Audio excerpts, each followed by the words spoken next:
Students, whatever homework is given to you, you have to submit it on the very next day between 8 am to 1 pm to the given WhatsApp number, and it is compulsory to submit your homework as your attendance will be marked on the basis of your submission. Good morning, dear students. Once again, I welcome you all on this online teaching platform. Today we are going to start the part 3 of chapter metal and non-metal. And in this part 3 we are going to learn about the extraction of metal, that is highly reactive metal, from its ore. Because in our previous lecture we have finished with the extraction of metal, that is extraction of low reactive metal and moderately reactive metal. So today we will start with the highly reactive metal. How will you extract the highly reactive metal from its ore? For that we are supposed to use the electrolysis method. By electrolysis method you can easily extract the metal, highly reactive metal, from its ore. As you know, what the bond formation is done by the metal in its ore is very strong. It's very strong by nature. And to break that bond just by heating, the way we are doing in low reactive and moderately reactive case, so just by heating the ore, we can't break its bond. We need some extra energy, and that extra energy can be achieved by the electrolysis process. So in the electrolysis process, by making use of electricity, we break the bond formed by the metal in its ore, and just by doing that we extract the metal from its ore. Okay, so for example, here we are going to learn the extraction of copper metal from its ore. Yani we are going to apply the electrolysis method for extracting the copper from its ore. So here you can see the diagrammatic representation of the electrolysis chamber. That means this is the vessel in which electrolysis process is going to take place. Let me first tell you about each and every part of this vessel. Okay, you can see this. This is the glass vessel in which your electrolysis process is going to take place. These two rectangular blocks you are seeing. You can see this rectangular blocks are known as electrode, in which one is known as cathode and the another one is known as anode. Now this rectangular box is connected by means of wire to this battery. This small vertical line is known as negative pole of the battery. This bigger vertical line is known as positive pole of the battery. So with this negative pole, whenever this electrode in electrolysis process, the electrode which is connected to negative pole of the battery is always known as cathode, and the electrode which is attached to positive pole of the battery is always known as anode. So आपको दिमाग में ये याद रखना है कि जब आप इलेक्ट्रोलिसिस की बात करें तो आपके जो दो इलेक्ट्रोड्स हैं, this two are the electrodes जिसके ऊपर रिएक्शन होने वाला है. So this two electrodes are named as anode and cathode. In that you have to keep in your mind the one with which is connected to negative pole of the battery is always going to be cathode, and the one which is connected to positive pole of the battery is always going to be anode. ठीक है.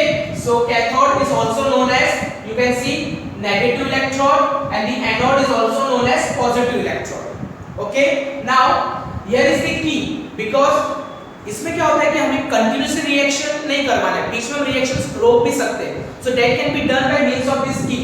जैसे आप की को बंद करोगे circuit complete होगा and electric current will start flowing to the circuit, और जैसे की को आप ओपन करोगे the connection between the two wire get disconnected. So due to that the electron motion, okay, the flow of electron in the circuit gets stopped. So as soon as your reaction also gets stopped. So that is the purpose of putting that key. So that means you can, with your will, you can start and stop the reaction. Now apart from that, the one important thing which you have to remember for doing the electrolysis process is that जब भी आपको electrolysis process करना हो तो electrolysis process करने के लिए जिस भी मेटल का इलेक्ट्रोलिसिस करना है उसी मेटल से ये दोनों इलेक्ट्रोड बनाए जाते हैं. यानी suppose I have to do the electrolysis of copper metal, so whatever the electrodes are there, that is cathode electrode and anode electrode, both this electrode has to be made of copper. दोनों electrode को copper से ही बनाया जाता है. पर what is the difference? Difference is ये जो इलेक्ट्रोड है कैथोड वो प्योर कॉपर से बनाया जाता है। कैथोड वाला जो इलेक्ट्रोड है that has been made of pure copper and जो एनोड वाला इलेक्ट्रोड है that anode electrode is made of impure copper, that means your ore. Impure copper means ore, यानी ये जो इलेक्ट्रोड है दैट इलेक्ट्रोड जिस कॉपर से बना है it's a impure copper and that impure copper is nothing but your ore. Means whatever the impure copper is present in that ore, that by using that impure copper this anode electrode is made and this cathode is made of pure copper जो आपके पास पहले से पढ़ा हुआ था। Now what happened, यहाँ जो vessel है उसमें हमें इलेक्ट्रोलाइटिक सॉल्यूशन लेना है। So what do you mean by electrolyte solution? A solution which is being made in water। जब हम किसी भी कंपाउंड के सॉल्यूशन को वाटर में बनाते हैं तो it's nothing but the one type of electrolyte. जब भी हम किसी का सॉल्ट सॉल्यूशन बनाते हैं because CuSO4 is a salt, जब हम किसी भी सॉल्ट का सॉल्यूशन वाटर में बनाते हैं so that solution is generally known as electrolyte solution. So आपको क्या करना है, जिस भी मेटल का इलेक्ट्रोलिसिस करना है फर्स्टली ये दो इलेक्ट्रोड उसी मेटल से बनाने हैं और यहाँ जो सॉल्यूशन लेना है whatever the electrolytic solution you have to take in this vessel वो भी उसी मेटल का सॉल्ट सॉल्यूशन होना चाहिए because we are doing electrolysis for copper. इसलिए मैंने ये दोनों इलेक्ट्रोड कॉपर से बनाए और यहाँ जो सॉल्यूशन लिया है वो भी कॉपर का सॉल्ट फॉर्म है। दैट मींस आप इलेक्ट्रोलिसिस करने के लिए जिस भी मेटल का इलेक्ट्रोलिसिस आपको करना हो सो उसी मेटल के प्योर फॉर्म से आपको कैथोड इलेक्ट्रोड बनाना है, इम्प्योर फॉर्म से आपको एनोड इलेक्ट्रोड बनाना है और उसका सॉल्ट सॉल्यूशन उस मेटल का salt solution as a electrolyte आपको वेसल के अंदर लेना है। ठीक है, now let's see how this electrolysis process work. So you can see generally as I told you during the electrolysis process oxidation and reduction reactions are going to take place. Now you are being familiar with this word oxidation and reduction in which I have told you addition of oxygen, removal of hydrogen is oxidation, addition of hydrogen, removal of oxygen is reduction. But apart from this definition there are few more definition of oxidation and reduction reaction. Whenever any redox reaction is taking place, so chemically when any metal donate the electron to other metal or whenever the donation of electron is going to take place by metal, यानी जब metal अपने electron donate करेगा तो उसे oxidation reaction कहा जाता है and when any metal gain the electron तो उसे reduction reaction कहा जाता है। So donation of electron during the chemical reaction is the another definition of oxidation reaction and gaining of electron during the chemical reaction is also the another example another definition of reduction reaction। यानी अगर chemical reaction के time if your element or your metal is donating the electron तो उसे क्या बोला जाएगा, oxidation reaction। अगर वो electron ले रहा है it is gaining the electron तो उसे reduction reaction कहा जाएगा। So let's see to that part। now क्या होगा, जैसे आप यहाँ की को क्लोज करोगे as soon as you stop close the key the current from the means whatever the electrons are there in the battery, okay, so that electron will start flowing through the circuit। ठीक है, circuit में electron flow करना शुरू करेंगे और जैसे electron इस circuit में यहाँ एनोड के पास आएंगे, ठीक है, क्या होगा, एनोड के जो इलेक्ट्रोड है उसे वो हीट करेंगे and due to that heat because it's a highly exothermic reaction, so due to that heat whatever the impure copper is present on the anode that impure copper will start melting। वो impure copper melt होना शुरू हो जाएगा and जैसे वो melt होगा जो भी solid copper था, ठीक है, whatever the solid Cu copper is there, जितना भी Cu है solid form में वो Cu2+ aqueous में convert हो जाएगा।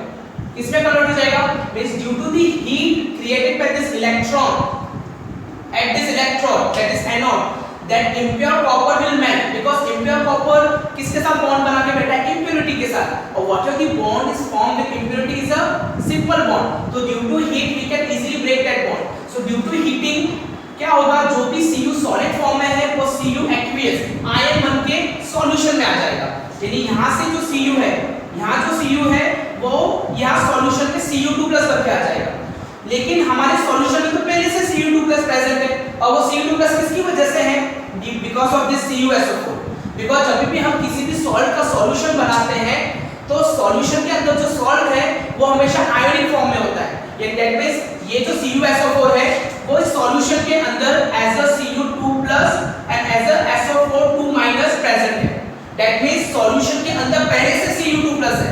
तो जब हम इस इलेक्ट्रॉन को हीट करते हैं due to this electric current, यहाँ से जो भी इम्प्योर कॉपर है वो Cu से Cu2+ बन के सॉल्यूशन के अंदर आता है, और सॉल्यूशन के अंदर जो Cu2+ है वो उल्टा हो गया, यानी Cu2+ एक्वियस से Cu सॉलिड बन के कहाँ चला जाता है, कैथोड के ऊपर। ठीक है, पता चल गया। So what is the Cu2+ is there, वो Cu बन के यहाँ कैथोड के ऊपर आ जाएगा। ठीक है, so you can see the reaction, that means at anode पे क्या होगा, what is the solid copper is there, due to oxidation it will becomes copper 2+ ion by giving 2 electron, because the donation of electron is taking place, so it's an oxidation reaction. Similarly, at the same time, what is the cathode is there, on that cathode Cu2+ ion present in the solution will take the 2 electron donated by this during the oxidation process. Oxidation process के दौरान जो भी 2 electron donate किए गए हैं, that 2 electron will be gained by this Cu2+, and due to this gaining of electron, reduction will take place, and due to reduction you will form Cu. But now this Cu will be pure because you have started with the impure Cu. But after the reaction, your Cu will become the pure. That means if you write the net reaction, Cu solid which was impure at the anode, after the reaction it has converted into Cu solid that is pure at the cathode. So this way, dear students, electrolysis process take place in which highly reactive metals from the impure form are being extracted in the pure form. Okay, dear students, so I hope you got the topic. Now students, we will see to our next topic. Our next topic is thermite process. So let's first read the definition of this process. More reactive metals displace less reactive metal from the solution of their compounds. Such displacement reactions are highly exothermic. And that means during the thermite process, the more reactive metals is going to displace the less reactive metal from their solution, and this is nothing but the displacement reaction. Chapter number 1, chemical reaction and equation. In that we have learned about the displacement process, displacement reaction, in which in a solution of less reactive metal, the high reactive metal displace the metal that is less reactive metal from its solution and take the position of less reactive metal. The same reaction is going to take place in thermite process. But during this thermite process, when the displacement reaction is taking place, now tremendous amount of heat is evolved. बहुत ज़्यादा amount में heat energy create होती है, and due to that impact of heat energy, whatever the metals are there, they are being converted into liquid form. Solid से metal liquid बन जाता है due to heat energy. Okay, now that liquid metal can be used to fill the gap between the machinery parts और between the railway track. आपने देखा होगा कि जो रेलवे ट्रैक होता है उसमें कभी-कभी क्रैक पड़ जाता है, so इस क्रैक को फुलफिल कैसे किया जाता है, उसको कैसे रीफिल किया जाता है, so that is done by this thermite process only. यानी during the thermite process क्या होगा, जो भी आयरन ऑक्साइड है, you can see this iron oxide, this is your iron oxide. ठीक है, iron oxide on thermite reaction with aluminium, यानी reaction of iron oxide with aluminium is the example of thermite process. ठीक है, now this is the iron oxide, now it will react with aluminium, जिससे क्या होगा, it's a thermite process, so large amount of heat is going to release. That heat will melt this iron. ठीक है, due to that heat molten iron will be formed. That molten iron then be used to refill that gap between the two railway track. So this way the railway track which has formed a crack can be refilled by using the reaction between iron oxide and aluminium, which is nothing but the example of thermite process. Okay students, so here we finish our lecture. Okay, in this lecture we have learned about the extraction of highly reactive metal from their ore, in which we learn about the electrolysis process in detail, and apart from that we have also learned about the topic thermite process, and these two questions are the most important question of this chapter. ठीक है, this is for 2 marks and this is for 3 marks. Okay, so you have to write this question in your science notebook and you have to submit it to your concerned subject teacher. Okay, we will see you with the next part of this chapter. Till then, take care. Bye bye.